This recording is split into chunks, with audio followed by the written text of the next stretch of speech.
All right. Welcome to the National Cannabis Risk Management Association's Thought Leader webinar. We are the National Cannabis Risk Management Association. We help cannabis businesses through education, support, and expertise. My name is Alex Herding. We have on this webinar Andrew Hatch, our Director of Product Safety, and our guest, Bryan Ferrell. Thanks for joining us. Bryan has has one of the first manufacturing licenses in New Mexico called Valley of Fire, producing one of my favorite extract products, live rosin. Bryan, welcome. Thanks for joining us. You have a very long history with the plant and product. And yeah, can you just start us off by giving a little background about you and your relationship with this plant and product? Yeah, absolutely. So I have had a relatively long relationship with the plant, and I think the first time that I experienced cannabis was in 1998, and rapidly became fascinated by its effects. I think that it was something that really helped me to feel comfortable. I struggle with anxiety, and so it was something that kind of helped me not care so much about the things that were troubling to me, and so I've had this relationship with cannabis, and back in 1998, it was extremely illegal and dangerous. Not in the sense that the plant or its substances might be deleterious, but law enforcement, that was something you could go to prison for a considerable amount of time just for possessing it. But to me, the risks, the benefits outweighed the risks, and I understood that I was not experiencing anything physiologically amiss, and so I quickly caught on that a lot of the propaganda that was used to dissuade people from using it was simply that, just propaganda. I eventually found my way to college and got a degree in chemistry. And at the time, I thought I might go to medical school or dental school. And I had an accident in my senior year of college that kind of changed my direction and where I wanted to be. Instead of dental school, I thought I would do exactly what I want to do, not what I thought society would expect a great person to do. And so, because of my fascination with cannabis and close relationship with it, I said I'm going to find a way to do cannabis professionally.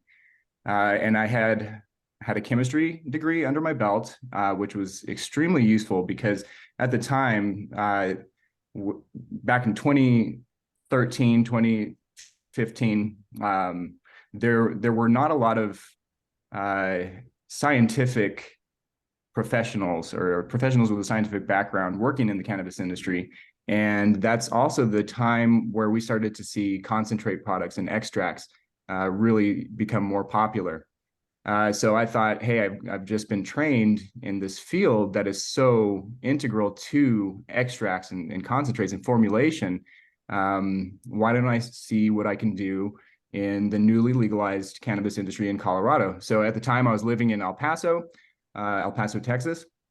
And my sister lives in Colorado. She allowed me to move into her apartment with her so I could get a driver's license and then get the occupational license to work in the industry. And I applied for a job. Actually, I showed up at a what do they call it? A job fair. Okay, so it was a generic job fair posting on Craigslist, maybe, and For cannabis specifically? For cannabis, yes, Yeah, but they didn't. I remember those popping up. No, those were great. It was a sign of the time. I thought those very unique. So it was a job fair. They didn't disclose any company information or anything, but it was with a company called Native Roots out in Colorado.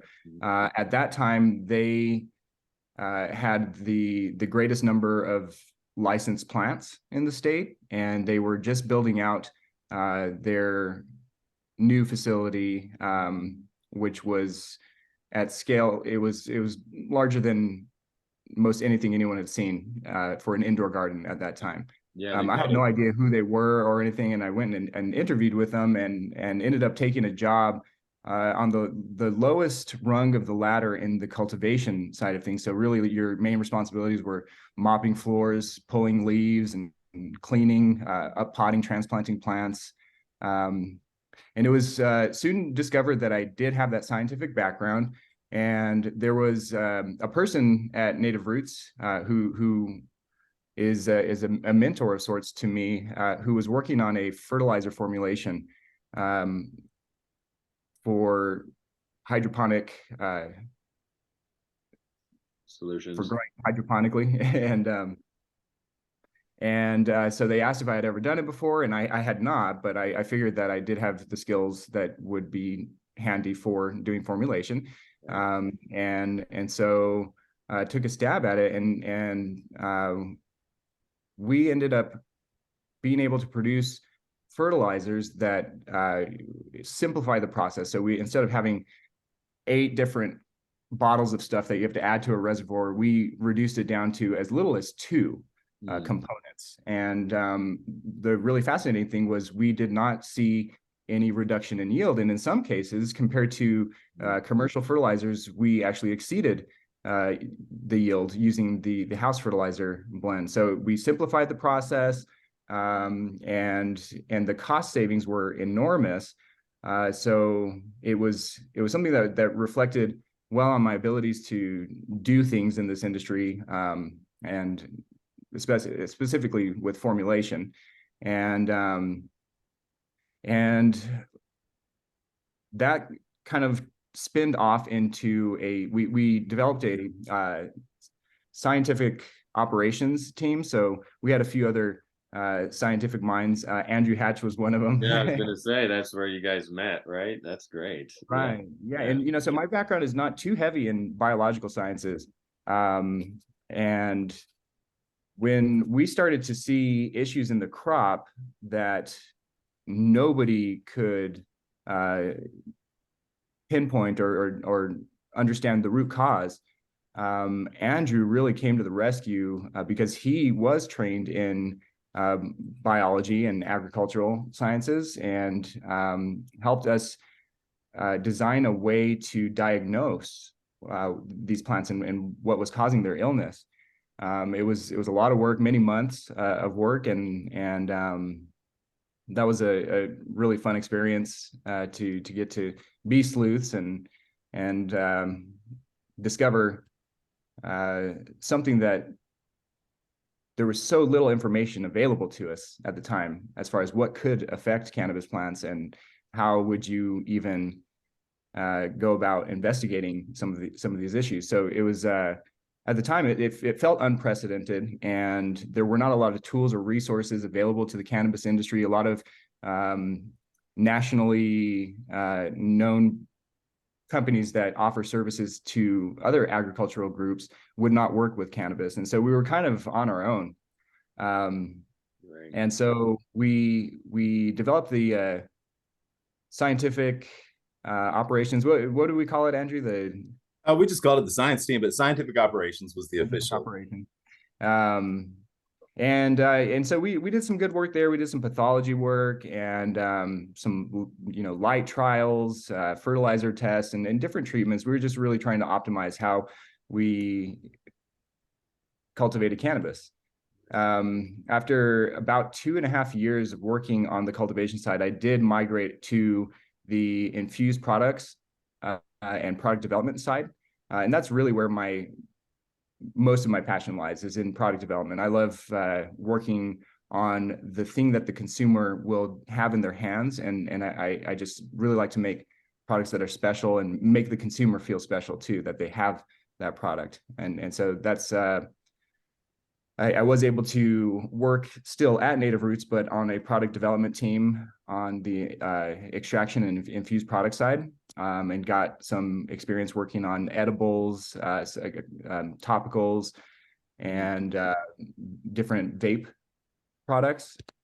And yeah, and then so after I worked there on the product development, side for a bit. I had an opportunity to do independent consulting for a very large cannabis business in Arizona, and I saw that as an opportunity for me to kind of spread my wings and have greater independence and be able to work the way that I wanted to, and work on different projects and have diversity of what I was working on at any one time. And so I've been doing independent consulting since 2019, and New Mexico recently legalized recreational cannabis. My wife and kids and I moved to New Mexico back in 2020. She accepted a job at UNM in Albuquerque. Yeah. And that was just convenient. I had my eyes on New Mexico. I'm originally from El Paso, Texas, so that we're neighbors with New Mexico. Yeah. And they announced that cannabis was going to be legal, and our governor signed a bill into law that we would have legal cannabis within a number of months. And so all these pieces came together and allowed me to apply for a license and get a license here in New Mexico. That's great. And so, yeah, the name of the business is Valley of Fire, and we focus primarily on live rosin products. So the freshest, most crude example of what the plant synthesizes is what we aim to get to the consumer. Yeah, I love live rosin. It's just one of my favorites. Yeah, it just holds the terpene profile and just the flavor and purity. I'm excited, and I'm up pretty close to New Mexico, Durango, stone's throw away from New Mexico, but looking forward to trying that product out. That's great. Definitely. Yeah, and I know you and Andrew have a background there, and I know he spoke very highly of you. And what are your thoughts, Andrew? I mean, just working with Bryan. I mean, I know you guys have some experience there. Well, it was actually kind of funny. We were comparing notes when we first met about like how we got into science, and it was almost like two people in a foreign country that spoke the same language meeting, right? And neither one was really expecting it. And we were talking about how we got into science, and Bryan was telling me his story, and he said that there was a really long word, a really long chemical name on a bottle of shampoo, and that's what he thought. That name is so complex; it must mean something, right? Like, and he started to say it, and I said methylchloroisothiazolinone, and he was like, "Wait, what?" I'd been looking at that same word on a shampoo bottle growing up, wondering what the heck it was. And so, two nerds in a herd really were what we were.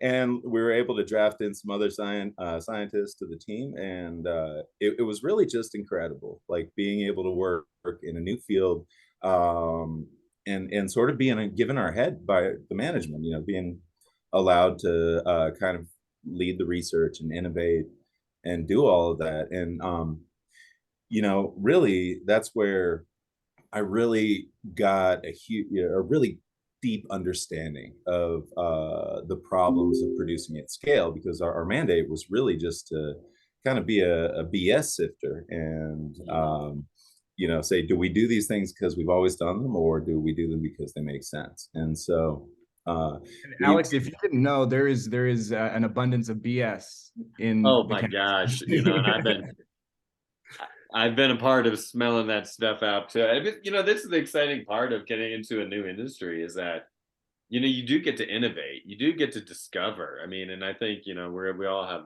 a science background, and I think that's a lot of what really drew my passion to the industry too. It's just like, oh, this is new. You can find out new things, you can figure out how to do things better, right? I mean, that's one of the coolest parts about being in this emerging industry. You just get to help innovate, and you get a larger impact on as a whole, on the whole, and so I love it. I love it.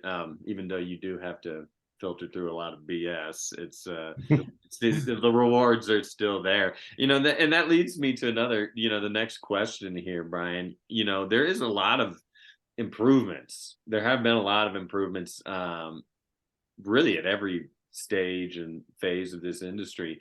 But when it comes down to extraction, what would you say is the greatest improvement over the last few years for extraction?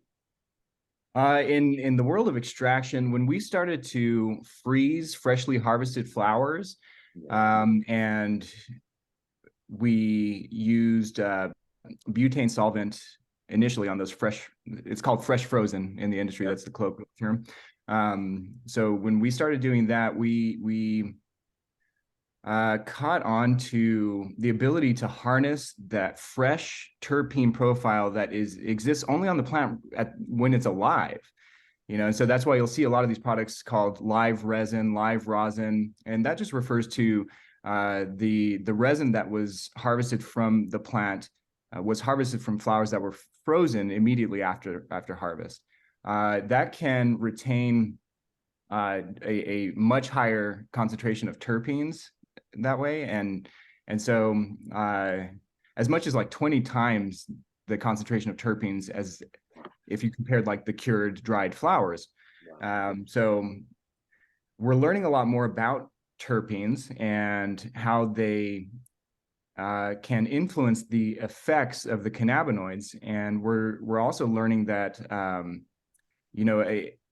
although the structure of the terpene might be the same no matter where it's derived, when you get the endogenously produced native terpene profile with your cannabis concentrate or cannabis product, it tends to provide the most satisfying effects.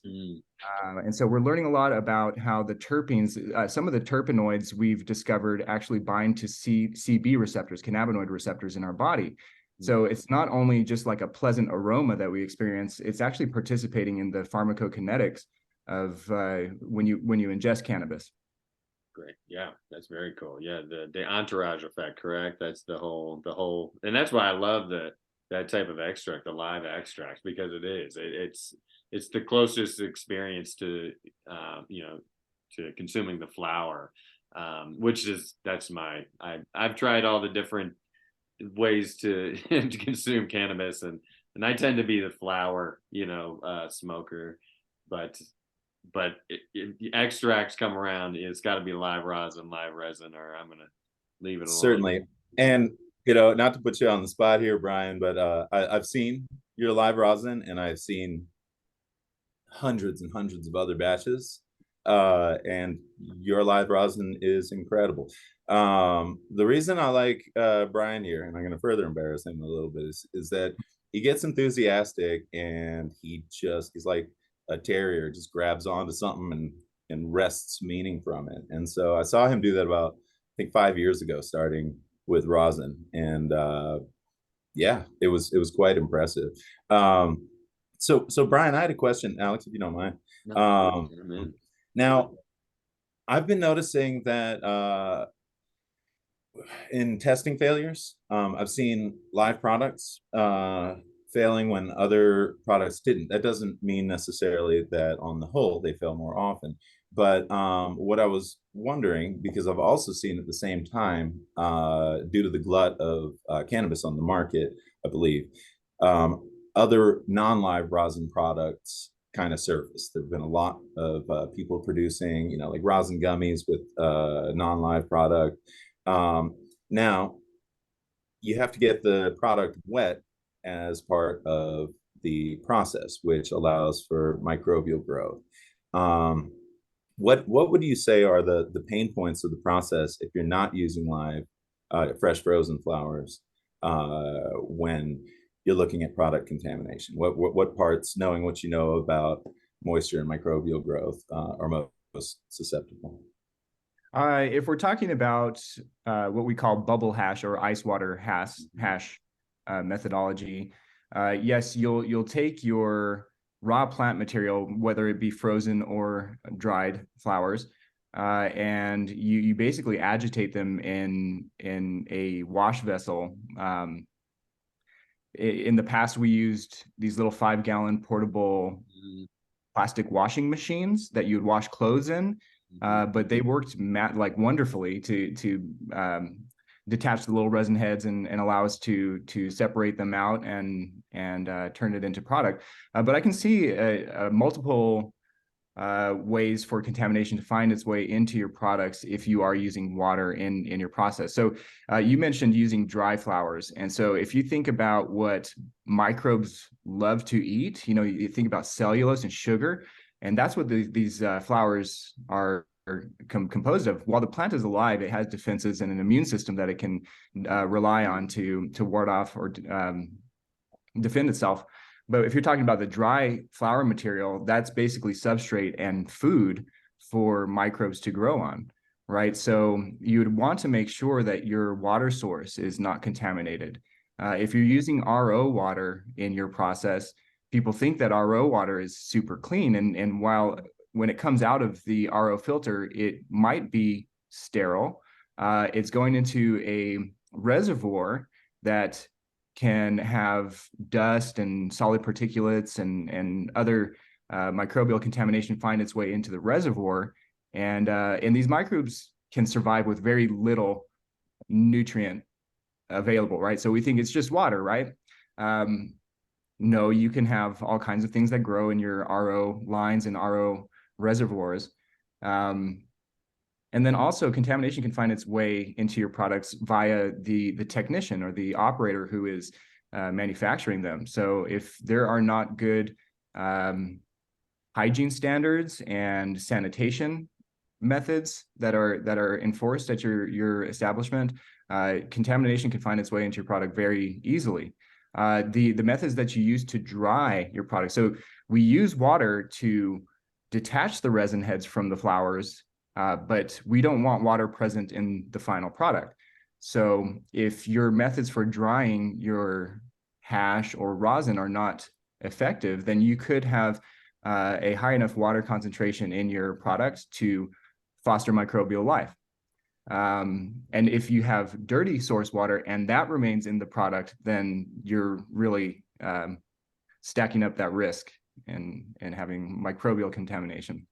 No, well said. I have a background Awesome, in thank water you. treatment and distribution, and I've worked with cannabis businesses, and so you're right, the source water. I mean, I remember some source water, it was, had arsenic in it, and then that it required its own special treatment, and it really does take a lot of thought on figuring out where your source, what your source water is, what you need to treat, how to treat it. You're right, especially like the vessel or a cistern or where they're keeping that treated water.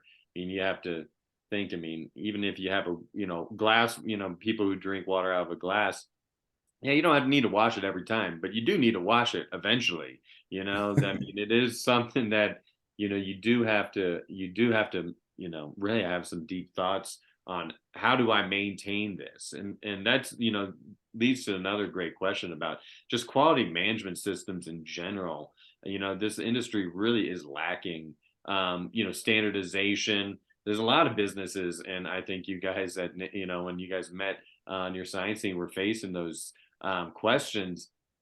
Is what are the hazards, and how do you control them? And obviously we've made some big steps forward since legalization here in Colorado, but with your new business, I mean, what are your thoughts on developing a complete quality management system for your operation? Well, I think that's extremely important unless you don't really care about your consumers and you are there to just make a quick buck. If you're really concerned with the sustainability of your operation long term, incorporating risk management programs is essential. And so you'll see some of the brands that are consistent in delivering high quality products with no contamination or no failure or recalled products. They tend to have good risk management programs developed at their facilities. Standardization is key too, because even if like maybe you have prior knowledge and you bring that to the table and you want to kind of go on a tangent and do things your own way, that is very hard to trace back. If you're looking and you want to do a root cause analysis for a failure or something like that, if you have somebody that's deviating from your standards, from your standard operating procedures, then it's really difficult to narrow in and really identify what root cause could have been the reason for your failure. So I would say if you're looking to stay operational long term, it's absolutely a must to have good risk management practices. Require here, yeah, it's really important. It's really where the industry is going. I mean, if you plan to operate in the next few years, you're really going to have to maintain the quality, and you're going to have to, like you said, I mean, it's root cause analysis. You need to know where it's coming from so you can control it. And that can be extremely difficult to figure out. I mean, I talked to a grower recently that had a reasonably good record as far as failures went, and then just started failing constantly. And it was for yeast. And it turned out they found eventually that it was a sprayer. Like there was an actual colony of yeast growing in the sprayer, and it was distributing yeast evenly all over the plants. Another time at a different facility, I went in and found that there was a problem in a production area that just wouldn't listen to reason, according to the guy running it. And he asked for help, and we went in and we found that there were colonies of fusarium growing in the irrigation lines in the wall, because someone had used organics and not flushed adequately, and it built a biofilm on the inside of the tube. And there were so every time we were getting they were watering, it was like dumping inoculum into the pots, right? And so a lot of these fungal pathogens are opportunistic pathogens rather than true pathogens. The difference being that a true pathogen can cause disease in a healthy plant, whereas an opportunistic pathogen has to either crowd out all the other native flora, or be present in just sufficient numbers to overwhelm the defenses of the plant, or which is more likely, something sets it off, like somebody underwaters once, or the building management system fails and an alarm goes off and flashes lights, or what have you. So since growing cannabis at scale is such a complicated process, it really takes an understanding of kind of all the processes and a holistic approach to kind of wrap your arms around the whole business and keep it safe. Yeah, and until legalization, we really, I mean, I'm sure some operations existed, but we didn't really see tens of thousands, hundreds of thousands of cannabis plants in an indoor facility. So if you're talking about disease and pathogens and being able to transmit from one host to another, we've set up the ideal environment for disease to spread, and we create these really nice hospitable environments for the plants to do well in, but it's also a very favorable environment for microbial opportunists and pathogens. Also, the way that we cycle through harvests, we don't see a lot of businesses that take the time to completely evacuate a room after harvest and do a deep, thorough clean, let it kind of dry out and air out. We tend to see more of a perpetual harvest model, where you're just harvesting a portion of a room at a time and then repopulating it immediately after. So if you're talking about something like powdery mildew is it might be colonizing one zone in your room, and you have these new plants that just moved in.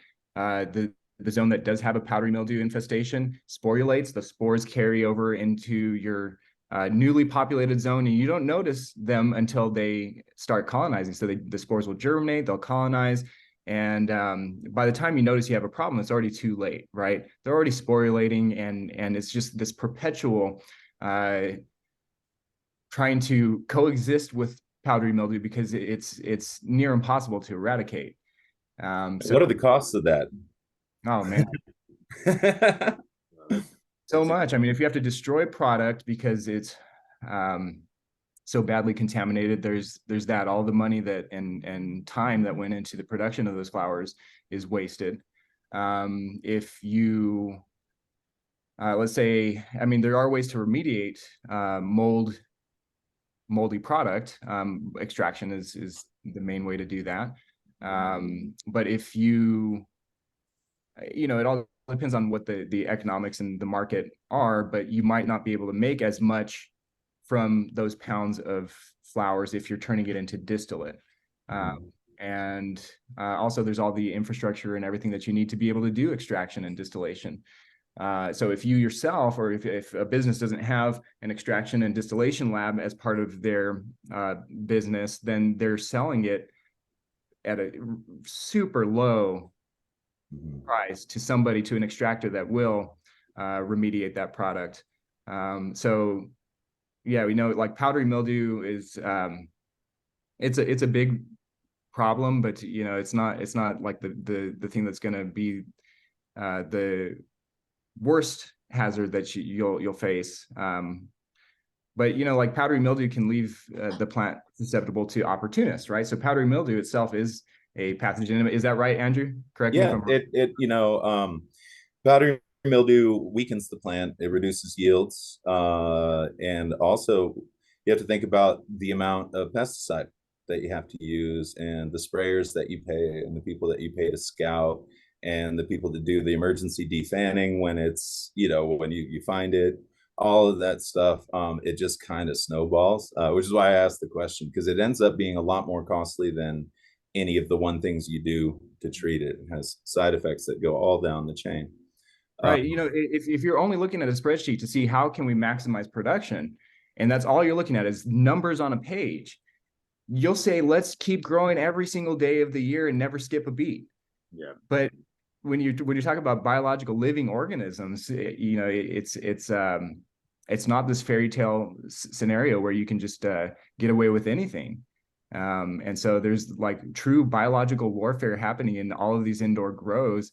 And we don't, you know, in nature, outdoors, you have the sun that sort of sterilizes an environment every day, you know, and so things tend to stay in balance and in equilibrium much more effectively outdoors than they do indoors. Indoors, we culture, every grow has a unique ecosystem that they culture because of the people that come in and out, the, you know, the native flora and fauna, and just the conditions in those rooms, what products they're using, and so it's a unique ecosystem in every cannabis grow or manufacturing facility. You're right. Yeah, the indoor and perpetual grows have really changed it. I mean, you go from naturally a seasonal cycle, even in these greenhouses, you know.